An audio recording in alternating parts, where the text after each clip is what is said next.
Meu nome é Leni Guedes, para quem não me conhece, né? E eu não poderia dizer que eu sou esposa do Gerson Guedes, e ele está aqui nessa noite, meu esposo. Eu sou a mãe do Victor Hermano também, né? E tem outras pessoas aqui também que são da minha família. Fábio, Darlene, Radassa, Davizinho, quem mais? Tem o Zacarias e a esposa também, que ela é minha prima. Então, eu estou feliz. Minha irmã, meu cunhado, Bianca, Andrei e o neném, o Anthony, né? Então, eu estou me sentindo em casa.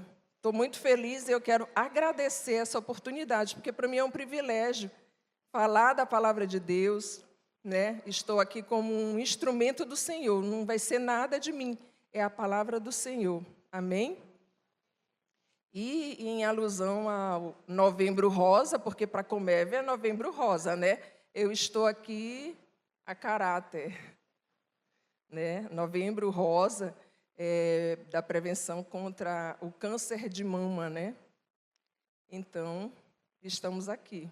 E também foi delegado a mulheres, né? E aí eu tive esse privilégio, eu recebi o convite, não podia dizer não, né? Recebi o convite para estar aqui hoje trazendo uma palavra do Senhor.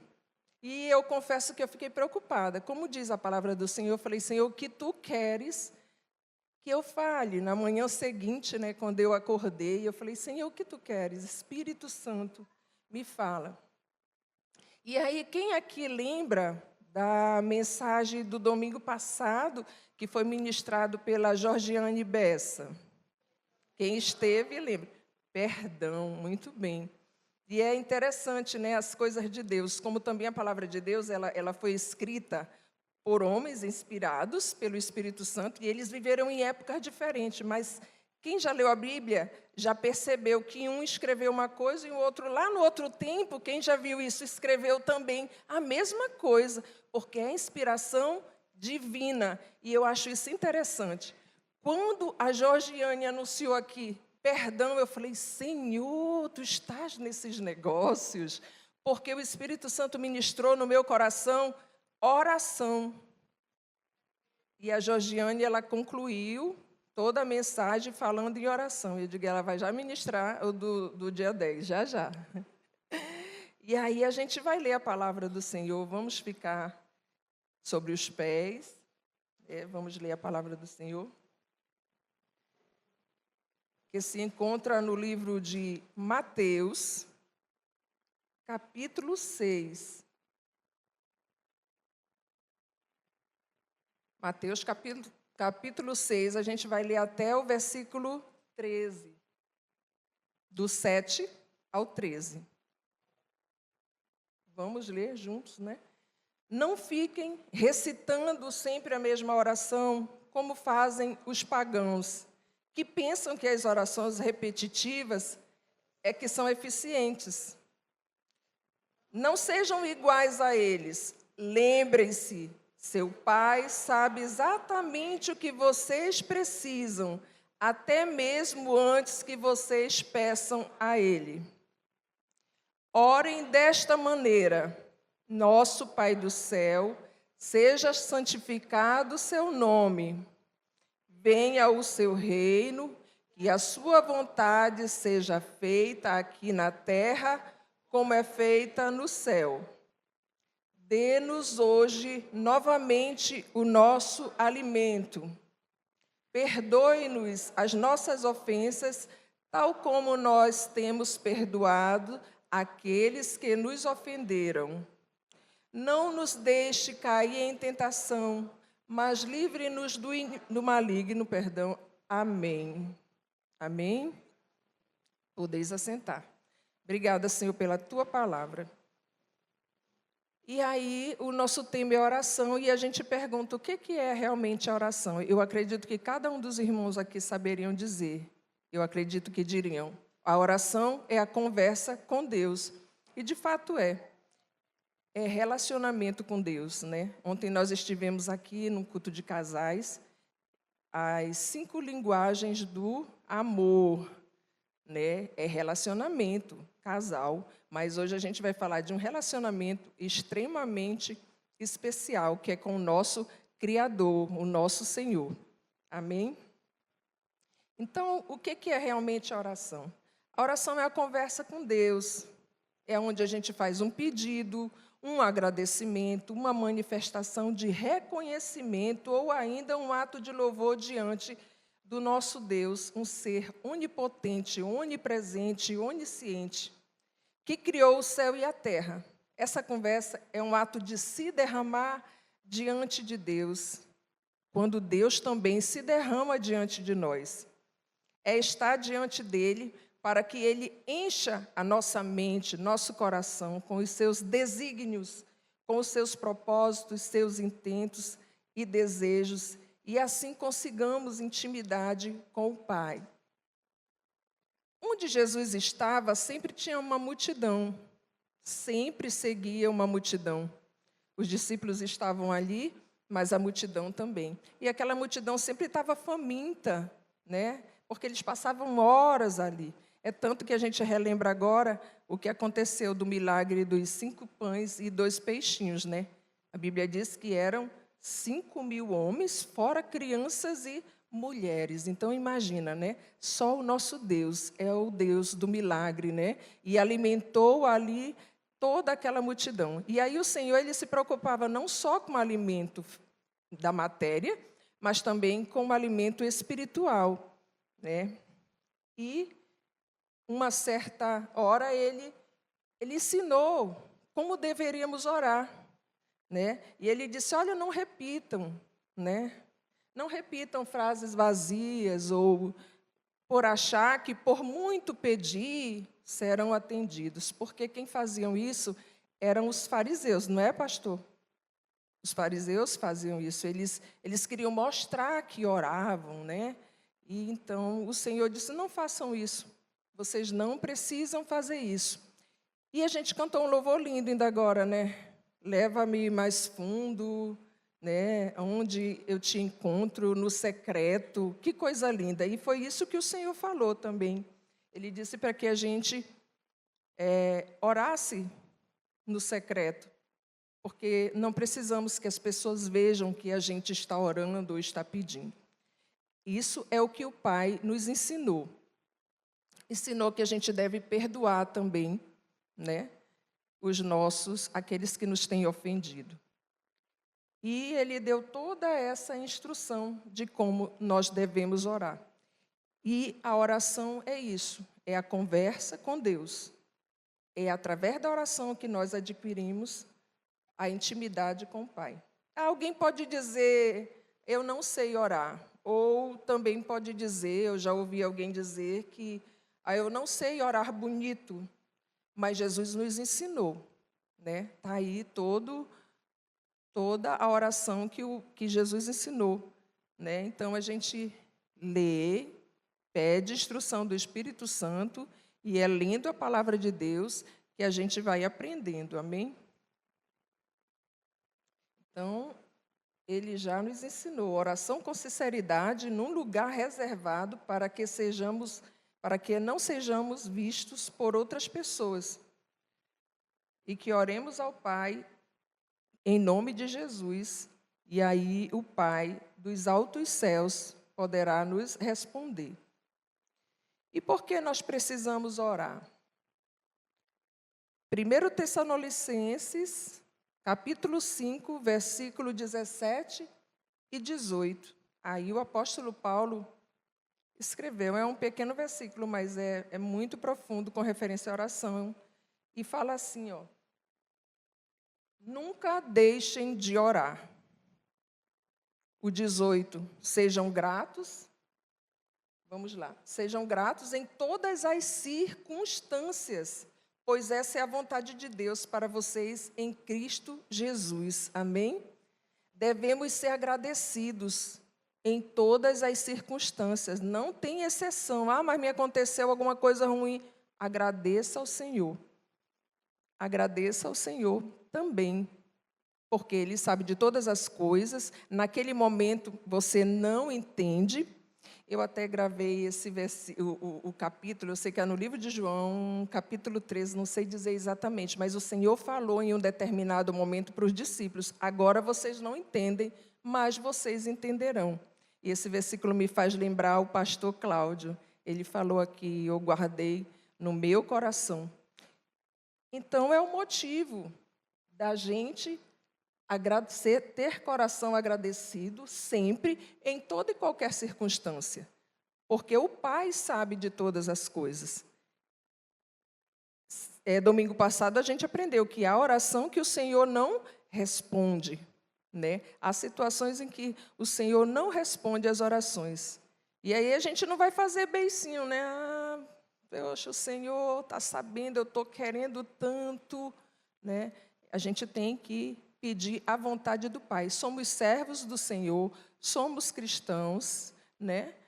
E, sendo cristãos, temos o modelo de Cristo, né, na nossa vida. Então, nós precisamos pedir do Pai, conversar com o Pai. E, se Ele não responder, precisamos esperar a resposta certa que vem da boca de Deus. Amém? Devemos orar porque Jesus nos ensinou e Ele também foi exemplo de oração. Jesus, Ele orou por mim e por você, sabia? Evangelho de João, capítulo 17, versículo 20, se alguém já leu, não prestou atenção, mas Jesus orou por mim e orou por você. Vamos lá, o que está escrito. Não te peço apenas por estes discípulos, mas também por todos que crerão em mim por meio da mensagem deles. Amém? Então, a oração de Jesus nos alcançou a mim e a você. Que lindo, né? O Pai quer intimidade conosco. João, capítulo 15, versículo 15. Vamos ler. Já não os chamo de escravos, pois o Senhor não faz confidências a seus escravos. Agora vocês são meus amigos, pois eu lhes disse tudo o que o Pai me disse. Amizade é relacionamento. Então o Senhor falou, eu não quero chamar de escravo, não quero chamar de servos, eu quero chamar de amigos, né? E o Senhor hoje nos chama de amigos, né? Ele quer essa amizade, Ele quer esse bom relacionamento conosco. E como a gente consegue? Através da oração. A oração é a chave da vitória. A oração é indispensável na vida do cristão. Jesus chamou os seus discípulos de amigo porque lhes deu a conhecer o projeto do Pai. Na época de Jesus, o relacionamento do servo e seu senhor era limitado, enquanto que a amizade era mais íntima, permitindo que os amigos conhecessem os segredos e projetos uns dos outros. O Pai procura fiéis adoradores. Salmo, capítulo 101, versículo 6. Tem um outro versículo de João, né? Eu não pus aqui. Tem tantos outros, mas eu gosto muito desse versículo 6 do capítulo 101 do livro de Salmos. Irei à procura dos fiéis para conviverem, relacionamento. Conviverem comigo, só terão permissão de me servir os que andam no caminho certo. Amém? E nós só conseguimos saber o caminho certo pela luz da palavra de Deus. Jesus, Ele orou também na última Páscoa. A gente está vendo aqui momentos em que o Senhor orou por mim, por você, orou na última Páscoa. Lucas capítulo 22, versículo 19.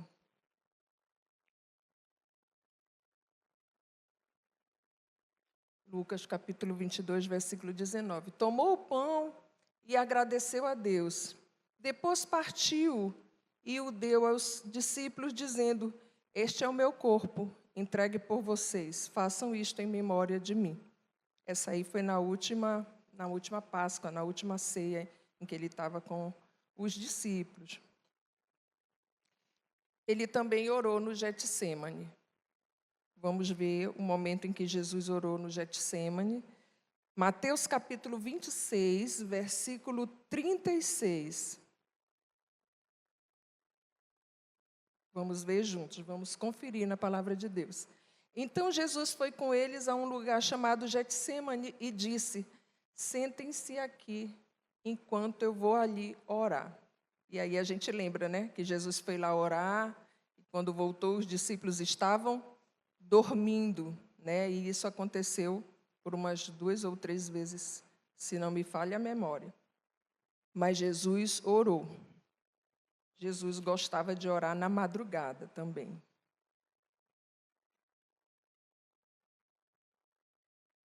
Agora, uma coisa interessante, a gente está falando da oração, né, que é a conversa com o Pai, é algo espiritual. Por que que ele falou também para a gente entrar, né, no nosso quarto, fechar a porta, pedir no nome do Filho Jesus Cristo, que aí o nosso Pai do alto e céus responderia? Porque é um momento em que é difícil a gente fazer esse momento, mas esse momento de oração tem que se tornar um hábito na vida da gente, né? E uma coisa interessante, eu acredito que alguém já sabe, mas a gente vai comentar aqui. Tem umas evidências da ciência, que quem ora já experimentou tudo isso, mas hoje nós vamos ver, embasados através da ciência, o poder que tem a oração, o poder, o efeito que a oração causa no nosso cérebro, né? Alguém já ouviu falar? Tem alguém aí, estudante de medicina, ou graduado, ou médico, alguém da saúde vai entender. A gente vai falar um pouquinho já na parte da ciência, só para a gente ver como é gostoso, como é bom os efeitos da oração.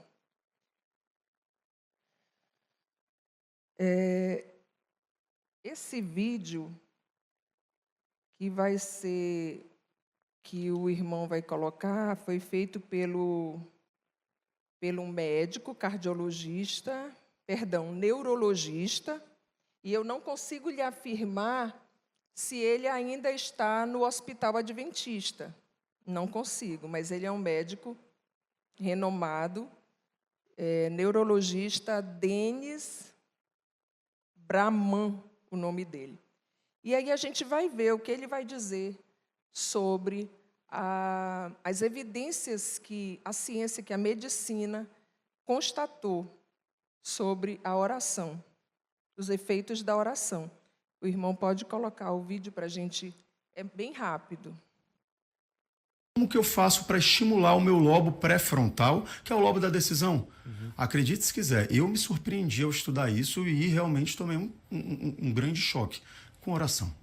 Não existe nada que aumente o fluxo sanguíneo para o lobo pré-frontal, que é o lobo da decisão, do que a oração.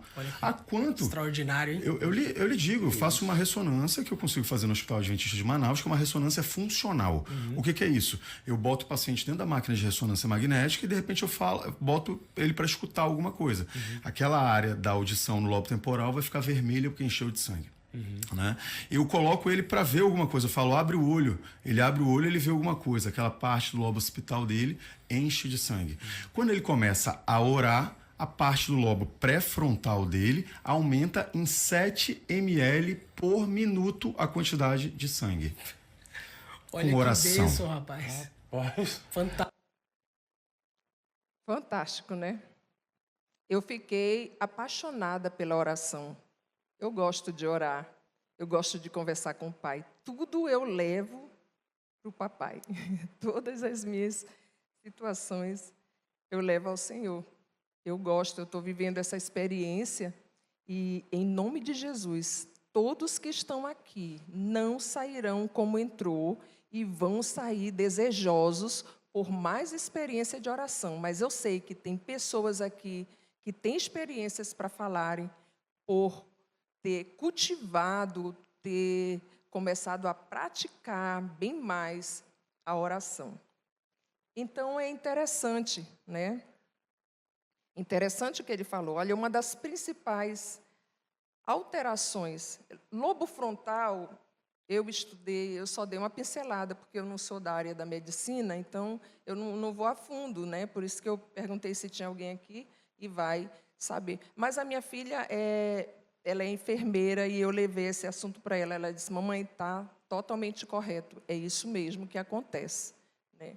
Então, um dos efeitos da oração no nosso cérebro, ele aumenta a resistência à dor. Como é que é isso? Uma das principais alterações que a oração faz no nosso cérebro, ela diminui a sensibilidade, que traz a percepção física de tato, de dor, aumentando a resistência. Como que isso acontece? A gente vai ver o exemplo de Paulo e Silas na prisão. Eles estavam fazendo o quê? Eles estavam orando e cantando. Os outros presos estavam ouvindo. E, de repente, um terremoto e as cadeias se abriram, e a gente conhece essa história, né?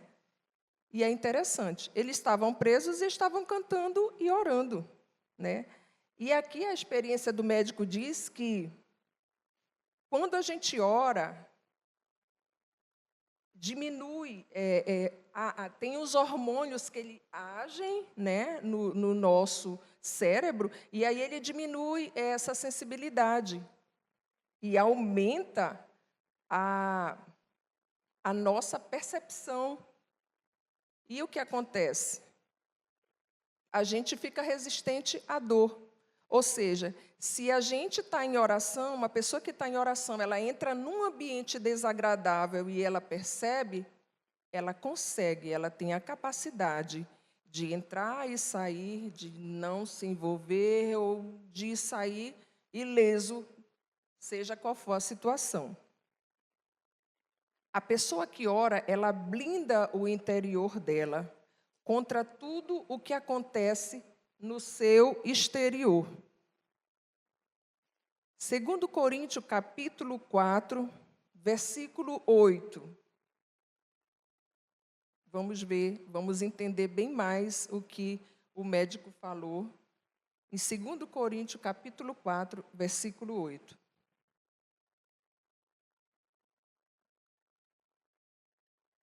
De todos os lados somos pressionados por aflições, mas não esmagados. Ficamos perplexos, mas não desesperados. Deixa esse versículo um pouquinho mais, irmão, por favor, não tire. Aflição, coisa externa, mas não nos sentimos esmagados, porque estamos em oração, estamos blindados. Ficamos perplexos, seja qual for a situação, não sei o que fazer, não sei para onde ir, estou perplexa, estou preocupada. Fica perplexo. Fatores externos, mas não desesperados, porque estamos blindados. Quem ora está blindado contra as situações externas. Amém? Esse é um dos benefícios da oração. Tem tantos outros, é uma delícia. Vamos lá. A ciência também evidenciou que a oração reconstrói o cérebro. Que coisa linda! Alguém que está com alguns neurônios em desfuncionamentos através de alguma doença que atinge o cérebro, ele pode ser reconstituído. Quem afirma isso é a ciência, regenerando através da oração. A oração pode ser comparada para o nosso cérebro como uma fisioterapia para um músculo voltar ao movimento. É uma comparação. Assim, a oração faz aos nossos neurônios no cérebro, pois os neurônios são as células do sistema nervoso que transmite impulso ao cérebro de tudo que nos acontece no nosso ambiente externo. Como Deus é maravilhoso, todo-poderoso, né, o nosso Criador. Nós estamos aqui sentadinhos, mas se de repente a gente pressentir ou sentir que alguma coisa vai cair, a gente já se protege. É muito rápida essa informação, né? E aqui, coisa boa que a ciência afirma, e os irmãos podem pesquisar depois, e afirma que o cérebro pode ser reconstituído através da oração. 3. A oração melhora a concentração e atenção. Concentração e atenção é um dos problemas da nossa geração, né? Por quê? São tantas tarefas, são tantos trabalhos, home office, como é, Vitor? Home office, aula presencial, semipresencial, à distância, além de tudo, né? Aí tem os trabalhos remoto, tem tanta coisa, tantas responsabilidades. Eu posso falar por mim mesma. Eu faço, às vezes, eu exerço umas 3 ou 4 funções, às vezes, assim, no mesmo tempo. E, acredite, alguma coisa escapa, de alguma coisa a gente esquece, né? É quase que natural pelo acúmulo, né, de tarefas. Porém, a medicina, a ciência afirma que a oração ela traz uma melhora na concentração e na atenção. É interessante, quando a gente vai ler a Bíblia, que a gente não ora, a gente fica assim, ai, não entendi o texto, pera lá. Aí a gente lê novamente. Nossa, eu não entendi. Mas se nós pararmos para orar e pedir do Espírito Santo, que é o intérprete da Bíblia, da palavra de Deus, a gente lê a Bíblia após a oração, o nosso entendimento na palavra é bem melhor. Isso aí é provado e eu posso falar até por mim mesma. 4. A oração aumenta a felicidade e melhora a autoestima. Alguém já chegou, possivelmente, né, muita gente já chegou num culto de oração depois de um dia de muita tarefa e chega assim meio quieto, meio até desanimado, e começou a oração e daqui a 5, 10 minutos o teu ânimo mudou, você já vai estar pulando, você já vai estar cantando, você vai estar saltando. Não já aconteceu? É o poder da oração no nosso cérebro. A oração descansa mais que o sono. Isso também é constatado pela medicina. Não queremos dizer também que o sono não é importante. Foi evidenciado pela medicina que durante a oração há várias frequências elétricas no nosso cérebro. São altíssimas frequências de descanso na mente e que descansa muito mais do que o próprio sono. E Jesus gostava de orar à noite, né? A gente viu aqui na palavra de Deus. Imagina você cansado fisicamente, mentalmente também, orar e depois dormir. Você vai acordar poderosíssimo, né? Bem descansado. É a medicina que afirma tudo isso, é a ciência, perdão, que afirma tudo isso. E vamos experimentar orar bem mais. A oração melhora sua capacidade decisiva. Que coisa maravilhosa. Ele falou muito no lobo central, né? E ele fala que o lobo central ele é o responsável pela capacidade de decidir. A oração através do cérebro ativa o córtex pré-frontal, é o que te dá a capacidade de significar as coisas, de ter um discernimento melhor e tomar decisões racionais. Você precisa tomar uma decisão, qual o melhor a fazer antes de tomar decisão? Orar. Porque a oração vai aumentar a atividade cerebral e você terá mais nitidez, mais clareza e discernimento para tomar uma decisão equilibrada. Amém? Que coisas maravilhosas, né?